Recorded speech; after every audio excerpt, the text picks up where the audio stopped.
Magandang araw na naman mga bossing. Maaga nga pala akong nagising kaninang maga. Kaya naman sa palengke inabutan ko pa yung parte ng baboy na lomo kung tawagin nila. Tara, samahan nyo ako magluto ng pepper steak mga repa.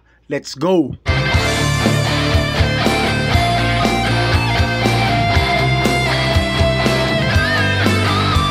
Siyempre ang una requirements ihahanda na. Tapos yung karne huhugasan muna para masecure ang linis at mawala ang iba't ibang bakterya. Pagkatapos hugasan, ipiprepare naman natin ang kanyang pagbababaran. Toyo lang at yung katas ng talaba. Tapos dadagdagan lang natin ang dinurog na paminta. Tapos mga 5 pirasong kalamansi ay ating isasabay na. At gamit ang malinis na kamay mga sir, yan ang gagamitin nating hand mixer. Haluin lang maigi hanggang ang lasa ay magsama-sama. Tapos mga 30 minutes ating ipapahinga. Habang ang karne ay nakamarinate na, hiwa muna tayo ng iba't ibang sili na mamaya ay gagamitin natin sa kanya. Siling panigang lang at siling pula. Pwede nyo ring hindi lagyan ng sili mga repa, lalong-lalo na kung kakain ay bata. Etong bell pepper lang ay ayos na. Gagamitin natin dyan ay yung berde at yung pula, para naman yung kulay mas lalong maporma.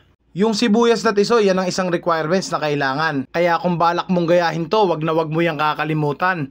At ayan na, ready na lahat ng requirements niya. At eto naman ang kainaman, ang ating non-stick wok, hindi na natin kailangan mantikaan. Kung ikaw ay napapaibig, sa comment section ilalagay ko ang link niyan.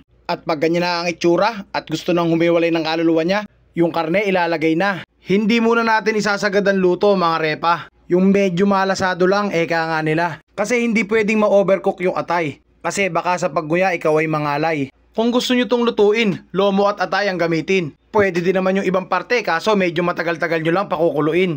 O diba, konting luto pa lang kita na kagad ang resulta. Kaya naman yung karne isasantabi muna, kasi gagawa na tayo ng kanyang sarsa. Konting mantika lang mga boy, tapos isusunod na kagad natin ang ating sibuyas na tisoy. Magtatabi lang tayo ng kapiraso para mamaya sa ibabaw meron tayong pandisenyo. Tapos yung ating mga pepper, ilalagay na natin mga brother. Konting halo lang at konting itcha-itcha para naman yung ating pepper magkaroon ng konting tusta. Saka naman yung pinagbabara ng karne ating ilalagay na. Konting halo lang yan mga brother, kasunod na niyan ng criminal water. Tapos yung asukal na 3 buwan na yatang nasa drawer. At syempre hindi mawawala ang ating dinurog na pepper. Yan lang ay ayos na, kaya naman yung sarsa papalaputin na. At kung sa tingin mo yung lapot okay na, yung karne ibalik mo na. Haluin lang at iyong tikman, kung kulang ay iyong dagdagan.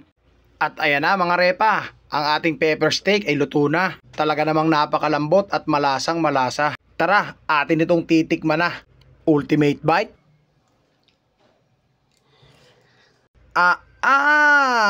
Talaga namang na, ipa.